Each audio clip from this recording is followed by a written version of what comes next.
देख रहे हैं न्यूज लाउड 05 नया दौर नई आवाज न्यूज लाउड 05 के साथ। तो चलिए जानते हैं भू कानून के कुछ समर्थकों से कि क्या है उनकी असली मांग।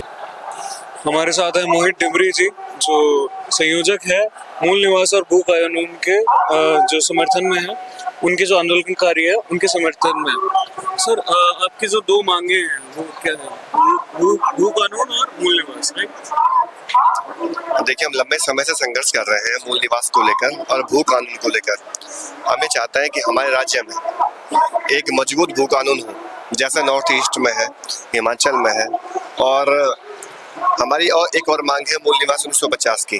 पूरे देश भर में ये व्यवस्था है कि जो जिस राज्य का निवासी है वो 1950 कट ऑफ डेट से वहाँ का मूल निवासी है। लेकिन उत्तराखंड एकमात्र ऐसा राज्य है जहाँ मूल निवासी 1950 से यहाँ पे नहीं है।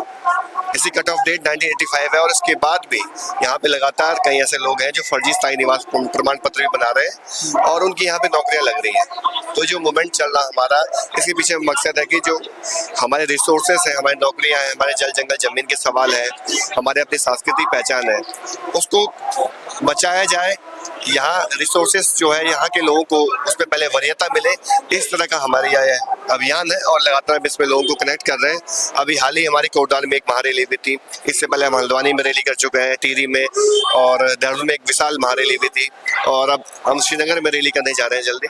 और लगातार जनता का हमें इसमें समर्थन मिल रहा है और लोग वास्तव में चाहते हैं कि उनके प्रदेश में अपने अधिकार सुरक्षित रहें। आने वाले समय में यहाँ के जो लोग हैं उनका अस्तित्व कहीं ना कहीं खतरे में है। डेमोग्राफी हमारी लगातार बदल रही है, तो इस तरह की चिंता लोगों के जहन में है। तो इस मूवमेंट को लगातार बल मिल रहा है, लोग जुट रहे हैं इसमें। ये बड़ी ताकत है इस मूवमेंट की और आगे ये बहुत बड़ा मूवमेंट आकार लेगा, हमें पूरा भरोसा है। अगर सरकार ने मांगे नहीं मानी तो जनता इसी तरह सड़कों पर लड़ती रहेगी। इंद्रमणि बडोनी जी का जिस दिन जन्म दिवस था, उस दिन यहाँ पे एक बहुत बड़ी महारैली हुई थी देहरादून में। तो उस दिन भी सरकार ज्यादा कुछ रोचक उसमें नहीं दिखा रही थी, रुचि नहीं दिखा रही थी, कुछ भी ज्यादा नहीं सुन रही थी। तो आपको क्या लगता है कि क्या अब सरकार सुनेगी? कोई सरकार ने अभी तक अपनी तरफ से कोई पहल नहीं दिखाई है इस कानून को लेके। क्या आपको लगता है कि सरकार अब सुनेगी या फिर कोई ऐसा सिम्टम है, साइन आ रहा है सरकार की तरफ से? सरकार को सुनना ही पड़ेगा, लोकतंत्र है, जनता की आवाज को दबाया नहीं जा सकता है। जनता की भावनाओं का सम्मान होना चाहिए। हजारों लाखों लोग ऐसे हैं जो इस मूवमेंट में शामिल हो रहे हैं। तो सरकार अगर इनकी मांगों को नहीं मानेगी, इनकी भावनाओं का सम्मान नहीं करेगी, तो कहीं ना कहीं खामियाजा भी सरकार को भुगतना ही होगा। सरकार को आने वाले चुनाव देखने हैं, चुनाव में जनता से वोट लेना है, तो जनता वोट क्यों करेगी अगर ये हमारी मांगे नहीं मानेगी? अच्छा, चलिए, अगर जो यहाँ के मूल निवास नहीं होंगे तो उन्हें वो कहाँ जाएंगे? उनका डोमिसाइल कहाँ का मान्य होगा? देखिए, हमारे इसमें स्पष्ट मत है।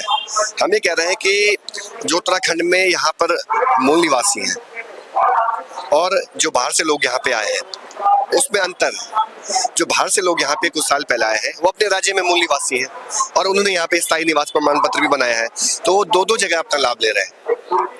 हम ये कह रहे हैं, जब संविधान में व्यवस्था सिर्फ एक मूल निवास, एक स्थायी निवास की है, तो आप दो जगह से लाभ क्यों ले रहे हैं?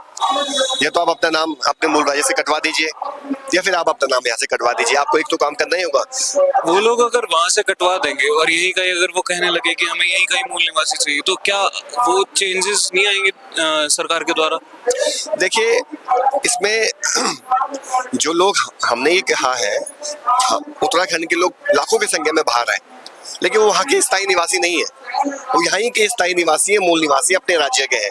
वो अपना नाम यहाँ नहीं कटवा सकते हैं, क्योंकि जो भी लाभ लेने होंगे अपने राज्य से वो लोग लाभ लेते हैं। चाहे नौकरियों में उनको लाभ लेना हो, चाहे सरकारी योजनाओं का लाभ लेना हो, चाहे कॉलेजों में दाखिले के लिए रिजर्वेशन का लाभ ले, तमाम तरह के लाभ उनको अपने ही राज्य में मिलते हैं। नहीं, जैसे अगर हम दिल्ली की बात करें तो दिल्ली में जैसे बाहर के लोग भी जाते हैं, देहरादून के होते हैं, बाकी जगहों के होते हैं, वहाँ पे भी उन्हें कुछ ऐसे ज्यादा स्तर पे वो डिस्क्रिमिनेशन नहीं फेस करना पड़ता। नहीं, भेदभाव हमारा किसी के प्रति नहीं है। उत्तराखंड राज्य में जो भी रह रहा है, किसी के प्रति हमारी ऐसी भावना नहीं है कि उसको उस राज्य से जाना चाहिए। हमारी सिर्फ चिंता इस बात को लेकर है कि जो यहाँ के मूल निवासी है, पहला अधिकार उनको होना चाहिए, क्योंकि राज्य बनाने के पीछे मकसद ही ये था, क्योंकि इसकी विशेष अलग परिस्थितियां हैं। हमारे पास सीमित संसाधन है, वहां पर जितने भी हमारे पास नौकरियां हैं, रिसोर्सेस हैं, इस पे पहला अधिकार हमारा होना चाहिए था। लेकिन अगर बाहर से बड़ी संख्या में लोग यहाँ आएंगे अपने राज्य को छोड़ के, जहाँ उनको लाभ लेना चाहिए था, और हमारे राज्य में वो लाभ लेंगे, तो हमारे लोग कहाँ जाएंगे? सवाल इस बात का है। माना आपका घर है, आपके घर में अभी 5 लोगों के लिए रिसोर्सेस है, खाना पीना 5 लोगों के लिए है, रहना खाना सबके लिए। अब वहाँ अगर 50 लोग आ जाएंगे तो क्या वो उनकी भरपाई कर पाओगे? बिल्कुल नहीं कर सकता, कोई भी स्टेट नहीं कर सकता है। हम कह रहे जो रिसोर्सेस है पहले उस पर यहाँ के लोगों को अधिकार मिलना चाहिए।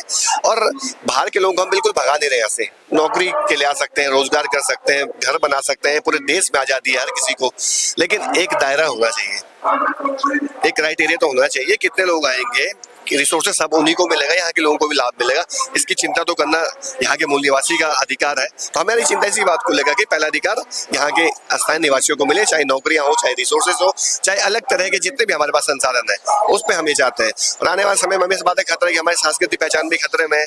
हमारी एक अलग पहचान है, अपनी अलग संस्कृति है, हाँ, लेकिन वो कल्चर भी एक तरह से डाइल्यूट हो रहा है। बड़ी तादाद में जब लोग आएंगे तो कल्चर पर भी प्रभाव पड़ेगा, क्योंकि बाकी वहाँ से भी लोग पलायन कर चुके हैं, बहुत सारे पहाड़ी लोग यहीं पे मिडिल क्षेत्र में आके ही रह रहे हैं आजकल। बिल्कुल बिल्कुल। तो ये हम संकट देख पा रहे हैं कि पहाड़ से लोगों को पलायन क्यों करना पड़ा, क्योंकि वहाँ पर रोजगार नहीं है, हेल्थ सिस्टम मजबूत नहीं है, एजुकेशन सिस्टम हमारा बहुत ही बेकार है। अगर सिस्टम सुधारा जाए तो पहाड़ में लोग रहेंगे, पहाड़ का भी विकास होगा, पूरे उत्तराखंड का डेवलपमेंट होगा, लेकिन सरकार तो इस पर ध्यान देती नहीं है। तो ये मूवमेंट जो है यहाँ के मूल निवासियों के अधिकारों को लेकर, सजग करने को लेकर है, पहाड़ को बचाने की लड़ाई है, अपने उत्तराखंड को समृद्ध बनाने की लड़ाई है, और इसको लगातार हम आगे बढ़ा रहे हैं, निरंतर इसमें लोगों को इस अभियान में जोड़ रहे हैं। आपने कोई एक डेडलाइन, आपके संघ ने कोई डेडलाइन रखी है कि हाँ इतने टाइम तक तो एटलीस्ट सुन लेनी चाहिए सरकार को? देखिए, हमें सरकार से ये कहा है, जब तक आप मांगे नहीं मानोगे, ये मूवमेंट अनवरत चलता रहेगा, ये रुकेगा नहीं। सरकार को सोचना है कब हमारी मांगे माननी है। जिसे सरकार ने मांगे हमारी मूल निवासियों की भावनाओं के अनुरूप मान ली, उसके बाद ये मूवमेंट खत्म उस दिन हो जाएगा। सर, जैसे कि हम देख सकते हैं कि हमारे सीएम भी पहाड़ी हैं, बाकी लोग भी मतलब आधे से ज्यादा कैबिनेट मंत्री हैं, बाकी जो भी विधानसभा में हैं वो मोस्टली पहाड़ी हैं। तब भी क्यों आप लोग कनेक्ट नहीं कर पा रहे हैं उस चीज को? क्यों वो लोग सुन नहीं पा रहे हैं आपकी बातें? देखिए, भले सीएम पहाड़ के हो, मंत्री विधायक पहाड़ के हो, लेकिन रिमोट दिल्ली के हाथों में, कंट्रोल दिल्ली के हाथों में। जब तक कंट्रोल दिल्ली के हाथों में रहेगा तो ये यहाँ पे जितने भी लोग बनते हैं वो सिर्फ जी हजूरी करते हैं दिल्ली के अपने आकाओं के सामने, और जैसे दिल्ली से फरमान आता है उस तरह की नीति हमारे उत्तराखंड में बनती है। ये सबसे बड़ी समस्या हम लोगों के सामने पर है। यहाँ पर राष्ट्रीय दलों की सरकारें बनी है आज तक, उसका खामियाजा आज यहाँ के मूल निवासियों को भुगतना पड़ रहा है। अगर राष्ट्रीय दलों के अनुसार ही यहाँ पे नीतियां बनेंगी तो यहाँ इस प्रदेश का भविष्य आगे सुरक्षित नहीं रह सकता है। यहाँ की नीतियाँ क्षेत्रीयता के आधार पर बननी चाहिए। पहाड़ में किस तरह की विषम परिस्थितियाँ, उसके अनुसार नीतियाँ बननी चाहिए। हॉस्पिटल में डॉक्टर क्यों नहीं है, शिक्षा व्यवस्था क्यों इतनी खराब हो गई, इस पर नीतियाँ बननी चाहिए। तो रोजगार क्यों हमारे पास नहीं है, इस पर तो सरकार ने कभी ध्यान नहीं दिया। ये भी एक बड़ा संकट है। दूसरा कि इसमें एक और कारण ये है कि बाहर से आने वाले वोटों की संख्या भी बहुत ज्यादा बढ़ गई है। उनको उन वोटों की चिंता भी है, जो लोग आ गए हैं, मतदाता बन गए हैं, उनको भी साधना होता है, कहीं वो नाराज न हो जाए, तो राष्ट्रीय दलों की चिंता इस बात को लेकर भी है। तो इस तरह के संकट की वजह से सरकार इस पर काम नहीं कर रही, जो हम लोग समझ पा रहे हैं। तो सर, राष्ट्रीय जो संगठन है, जो राष्ट्रीय पार्टियां हैं, उन्हें भी तो जिताने वाले हम, जैसे जो रीजनल पार्टीज हैं, यूकेडी है, और उनको कोई भी मतलब लाइमलाइट में अपने लोग उन्हें समर्थन देते हैं, ऐसा क्यों? देखिए, अब जनता को इस बात को समझना पड़ेगा, 23 वर्षों में हमने कौन लोग हैं जिनको सत्ता पर बैठाया है, क्या उन्होंने जनता की जो भावनाएं रही है, जो राज्य की अवधारणा रही है, उसके अनुरूप काम किया है, नहीं किया है, इसका मूल्यांकन जनता को करना चाहिए।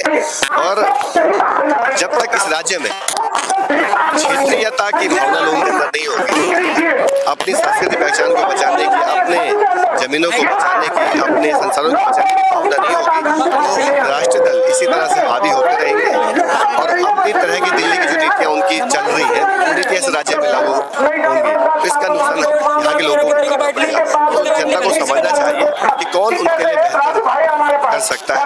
लेकिन दुर्भाग्यवश आज तक तो राष्ट्रीय दलों को ही जनता ने चुना है, और आगे उम्मीद है कि जनता अच्छा निर्णय ले, ऐसे लोगों को चुने जो उनकी भावनाओं का सम्मान करती हो, जो उनकी भावनाओं के अनुरूप जनता संघर्ष कर रहे हो, जो उनकी भावनाओं के अनुरूप काम करे। जनता को इस बारे में सोचना चाहिए। चलिए, हम आशा करते हैं कि जनता को चेतना आएगी, वो थोड़ा सोच समझ के वोट करेंगे इस बार।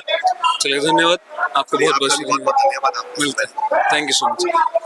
आप लोग देखते रहिए न्यूज लाउड 05। मैं हूं माम यावर, कैमरामैन अरुण के साथ। लाइक कीजिए, सब्सक्राइब कीजिए हमारे चैनल को और ज्यादा से ज्यादा शेयर कीजिए। धन्यवाद।